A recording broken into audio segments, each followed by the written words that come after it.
Thoughtful.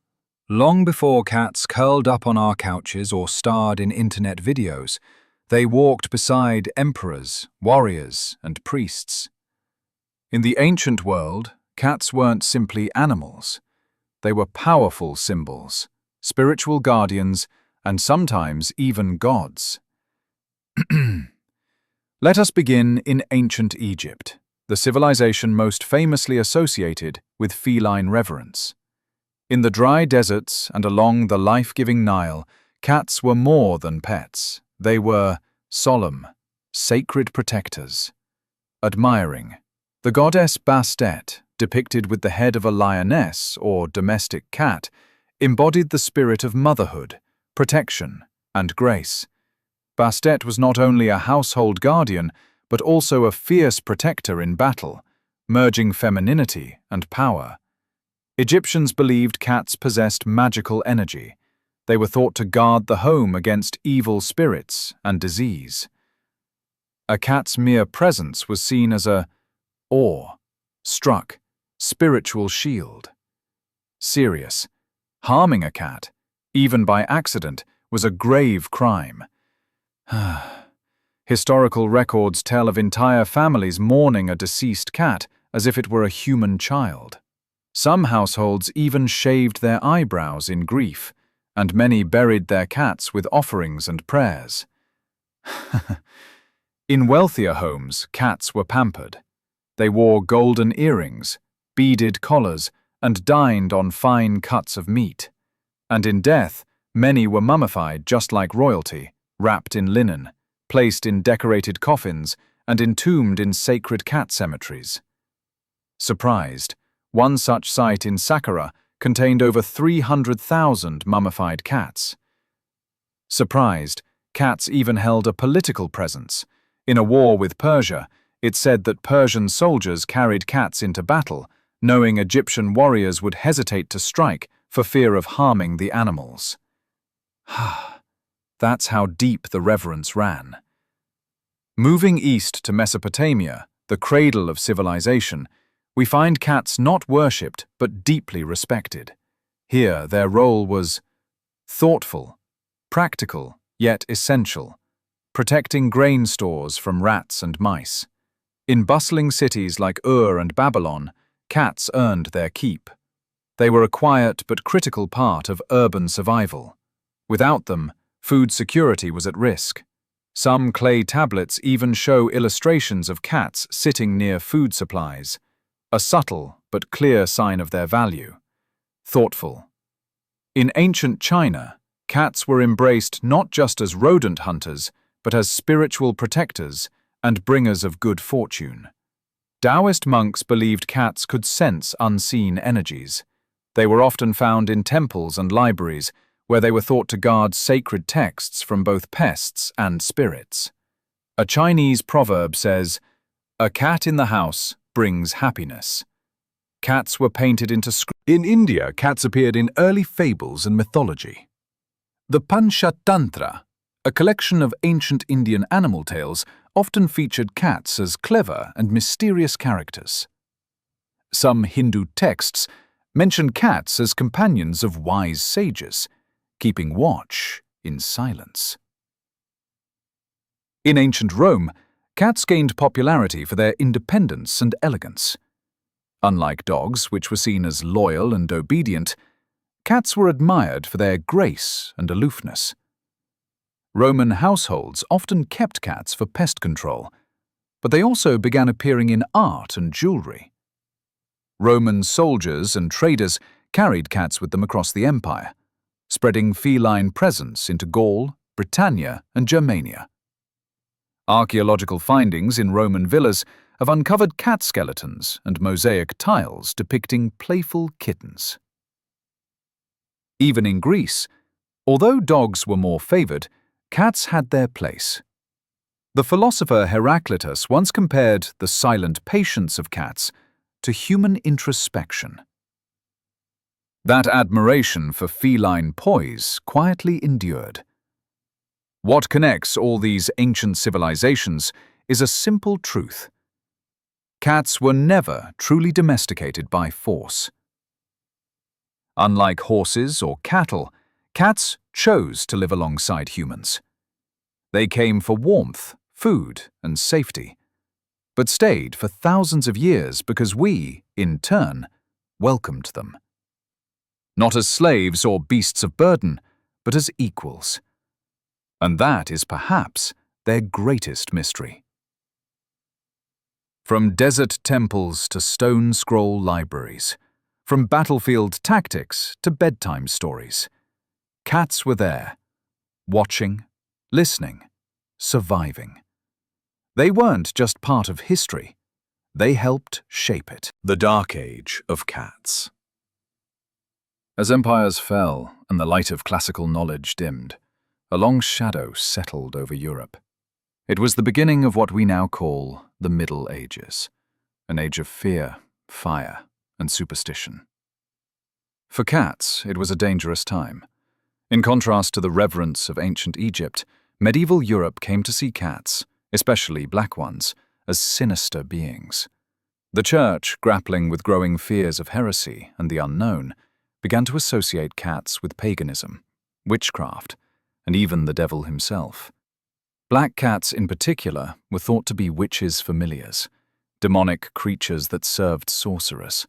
Some believed witches could transform into cats, or use them to spy on neighbors and gather evil energy.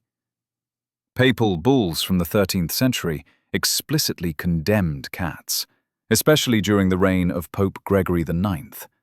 In his 1233 decree Vox in Rama, black cats were described as central to satanic rituals. As a result, thousands of cats were killed across Europe. They were burned, drowned, hanged, even tortured alongside humans accused of sorcery. Entire towns organized cat burnings as public events. Ironically, the decline of cats led to unintended consequences. With fewer cats to control the rat population, Europe became vulnerable to devastating plagues. In the 14th century, the Black Death swept across the continent, killing nearly a third of its population. Some historians suggest that the mass extermination of cats years earlier may have made the plague's spread worse. Not everyone, however, feared the feline. In certain rural areas and among peasants, cats remained useful and even beloved. Some believed cats could protect homes from spirits or bring good fortune if treated well. But for the most part, the cat's image had been stained. Once seen as divine, they were now symbols of darkness and danger. In medieval artwork, cats appeared in ominous scenes, lurking in shadows, sitting beside witches, or being cast into fire. Their silence, once seen as wisdom, was now interpreted as secrecy and threat. It would take centuries for cats to regain their place as companions. In the meantime, they survived in the margins, creeping through alleyways, hiding in barns, and appearing only when needed. The Middle Ages were not just dark for humanity. They were a time of peril and prejudice for cats, too. By the late 19th century, the cat was no longer a shadow in the alley or a silent sentinel in a barn. It had entered the home, not just as a pest controller, but as a companion. The modern cat had arrived. In Victorian England, pet keeping became fashionable among the upper and middle classes. Dogs were symbols of loyalty, birds of beauty. But cats were mystery, independence, and quiet affection. Queen Victoria herself owned and adored several cats, helping to elevate their social status. Her approval trickled down through British society, turning the once misunderstood feline into a desirable pet. In 1871, the first modern cat show was held at London's Crystal Palace. It featured long-haired Persians, exotic Siamese, and domestic short-haired cats of every color. For the first time, cats were judged not by their hunting skills, but by beauty, elegance, and pedigree. This event marked the birth of cat fancy, the organized breeding and showcasing of cats. Breeders began developing distinct feline traits: fur length, body shape, eye color. Pedigree and purity became new obsessions. But the rise of the modern cat was not only about breeds and beauty, it was about emotion. In urbanizing societies, where people felt increasingly isolated, cats offered quiet companionship. In tiny apartments and crowded cities, they were the perfect roommate, clean, calm, and undemanding. Writers and artists were particularly drawn to cats. Charles Baudelaire, T.S. Eliot, Hemingway, and Colette all wrote of cats with fascination and admiration. In their poetry and prose, cats were philosophers, rebels, enigmas, never entirely knowable but always present. In the early 20th century, as psychology grew, cats were also viewed through a new lens, not as tools or pets, but as beings with personalities, preferences, and even moods. The invention of photography and later home video brought cats into visual culture. Suddenly, the world could see the way they moved. The future of cats. For thousands of years, cats have walked beside us, through empires and wars, temples and factories, silence and celebration. But what comes next? What is the future of the feline? In a world shaped by AI, robotics, and biotechnology, cats, like everything else, are entering a new age. The cat of the future may look like the ones we know, but under the fur things may be very different. Already, wearable tech is emerging for pets. GPS collars, biometric trackers, even emotion sensors. In the near future, your cat's collar might send you a text, "I'm hungry, not for kibble, for tuna." Companies are experimenting with AI-powered litter boxes that analyze feline health in real time. Soon you may get a notification on your phone, not just when your cat uses the box, but if they seem anxious, dehydrated, or bored. And then there's communication. With rapid advances in neural decoding and brain-computer interfaces, some researchers believe basic human-cat translation may one day be possible. Imagine hearing your cat's meow, and your phone whispers, "I missed you." Genetically, we may see the rise of designer cats, engineered not just for aesthetics, but for hypoallergenic fur, specific personality traits, or even enhanced intelligence. Will future cats be bred to learn tricks, obey commands, or solve puzzles? Or will they simply train us better than ever before? The fashion world, too, is paying attention. As pet ownership becomes more expressive and personalized, we're seeing cat couture. Tiny jackets, sunglasses, spacesuits, not just for fun, but as part of smart fabrics that monitor temperature and mood. In the metaverse and virtual spaces, digital cats are already companions, some even powered by AI and NFTs. One day, we may all have virtual cats that live forever, remembering us, evolving with us, never aging, never leaving.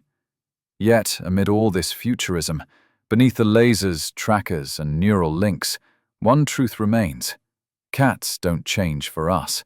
They observe, they adapt, they survive, just as they did in temples and taverns and tenements. Whether on Earth or Mars, in physical homes or holographic spaces, cats will follow us, but always on their own terms, still watching, still silent, still cats.